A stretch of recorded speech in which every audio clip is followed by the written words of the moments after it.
అందరికీ నమస్కారం. మన ఆలయాలు యూట్యూబ్ ఛానల్కు స్వాగతం. కొత్తగా ఎవరైనా యూట్యూబ్ ఛానల్ ప్రారంభించాలంటే మొదటగా వచ్చే సందేహం ఛానల్ ఎప్పటిలోగా మానిటైజేషన్ అవుతుంది అని. యూట్యూబ్ ఛానల్ 1 నెలలో మానిటైజేషన్ కావచ్చు, లేదా 3 నెలల్లో కావచ్చు, లేదా 6 నెలల్లో కావచ్చు. కొందరికి ఏడాది 2 ఏళ్లు కూడా పట్టొచ్చు. నాకు మాత్రం కేవలం 5 నెలల్లోనే మన ఆలయాలు మానిటైజేషన్ అయ్యింది. ఇదంతా మీ బ్లెస్సింగ్ వల్లే సాధ్యమయ్యింది. ఇందులో మా గొప్ప అని చెప్పుకోవడానికి ఏమీ లేదు. కానీ 5 నెలల్లో మన ఆలయాలు ఛానల్ మానిటైజేషన్ కావడానికి గల కారణాలను, మేము పాటించిన టిప్స్ని ఈ వీడియోలో వివరిస్తున్నాము. మీరు ఇప్పటికే యూట్యూబ్ ఛానల్ ప్రారంభించినా, కొత్తగా ప్రారంభించాలనుకుంటున్నా ఈ టిప్స్ గుర్తుంచుకోండి. ఈ వీడియో కాస్త లెంతీగా ఉండొచ్చు, కానీ మేము చెప్పే టిప్స్ మీకు ఉపయోగపడేవే. మా సక్సెస్ గురించి మేము దాచుకోవడానికి ఏమీ లేకుండా అన్నీ చెప్పేయాలనుకుంటున్నాం. మీరు కూడా ఇలాగే ఫాలో అయితే మీ ఛానల్కు కూడా ఎంతో కొంత ఉపయోగపడుతుందని అనుకుంటున్నాం. ఇక డైరెక్ట్గా టాపిక్లోకి వెళ్ళిపోదాం. ముందుగా మానిటైజేషన్ ఎలిజిబిలిటీ గురించి తెలుసుకుందాం. యూట్యూబ్ ఛానల్ మానిటైజేషన్ 2 రకాలుగా ఉంటుంది. అందులో మొదటిది చూస్తే 500 సబ్స్క్రైబర్స్, గత 90 రోజుల్లో 3 వీడియోలతో పాటు 3000 పబ్లిక్ వాచ్ అవర్స్ లేదా 3 మిలియన్ పబ్లిక్ షార్ట్ వ్యూస్ ఉండాలి. అప్పుడే మీరు మానిటైజేషన్కి అప్లై చేయొచ్చు. కానీ మేము ఈ మానిటైజేషన్కి అప్లై చేయలేదు. రెండో ఆప్షన్లో ఎలిజిబిలిటీ వచ్చే వరకు ఆగాము.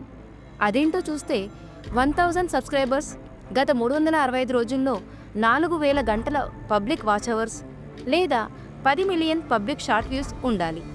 మేము 4000 గంటల పబ్లిక్ వాచ్ అవర్స్ టార్గెట్గా పెట్టుకొని మా కంటెంట్ స్ట్రాటజీని ప్లాన్ చేశాము. అది మాకు వర్కౌట్ అయ్యింది.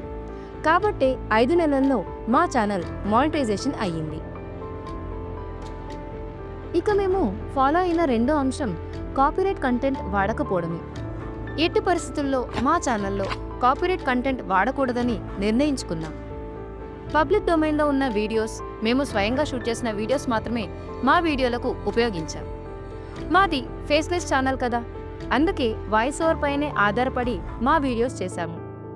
1-2 సందర్భాల్లో ఇతరుల వీడియోస్ వాడుకోవాల్సి వచ్చినప్పుడు మా అఫీషియల్ ఈమెయిల్ ద్వారా పర్మిషన్ తీసుకొని ఆ వీడియోస్ ఉపయోగించాము.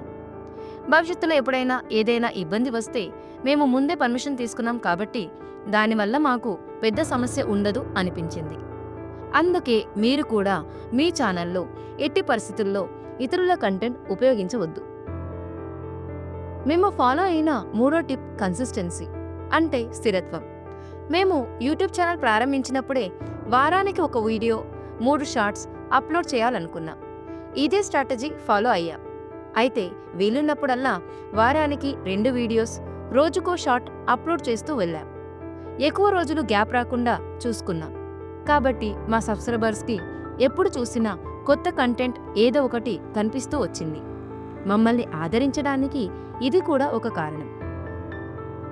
ఇక 4వ టిప్ విషయానికి వస్తే కంటెంట్ ఈజ్ కింగ్ అంటారు.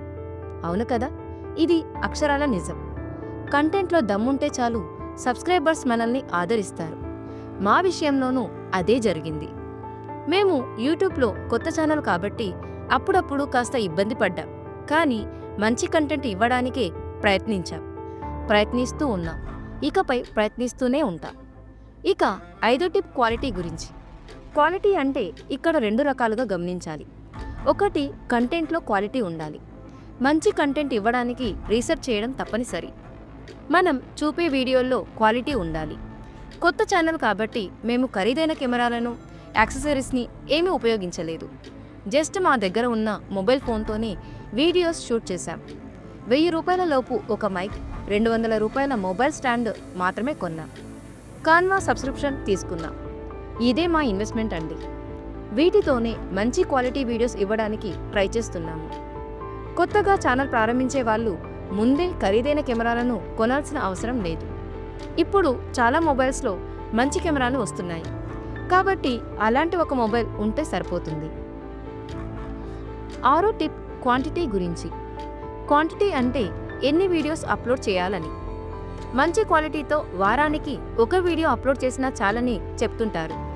కానీ కొత్త ఛానల్ ప్రారంభించిన వారికి ఇది సూట్ అవ్వదు. క్వాలిటీతో పాటు క్వాంటిటీ కూడా ముఖ్యమే.